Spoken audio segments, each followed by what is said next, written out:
everyone, welcome to the channel. In today's video, we are diving into Add your knowledge base to a section. So glad you see, hit that like button. So let's get started. Add your knowledge base to a section. Use knowledge bases in Bitrix24 to provide users with some typical work scenarios. For example, explain how to work with tasks or fill out an employee's profile. Integrate knowledge bases with various Bitrix24 tools for easy access to information. Explore which account sections have these features and learn how to add a knowledge base. Way to add a knowledge base. There is an extension in some sections that allows you to add a knowledge base. For example, you can add a knowledge base containing information about filling out an employee's profile to the section. When you go to the personal account, personal profile.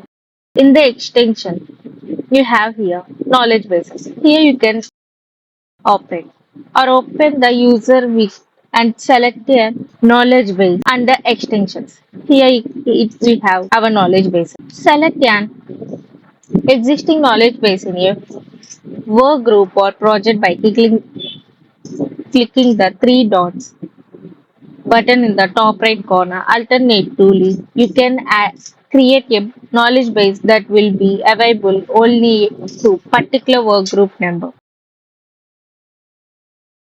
Go to work groups, open any of the work group where you have. In here you have knowledge bases. On the top right three dots when you click our knowledge bases here. After that, also we can integrate knowledge bases into any CRM.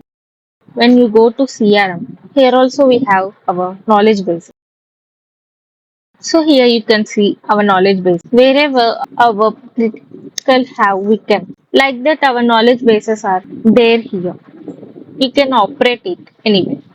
We can add according to the section. So thanks for watching. If you found this video helpful, subscribe to our channel. Not forget to like, subscribe and hit the bell icon for more content. Drop your thoughts or questions in the comment below and I will see you in the next one. Thank you.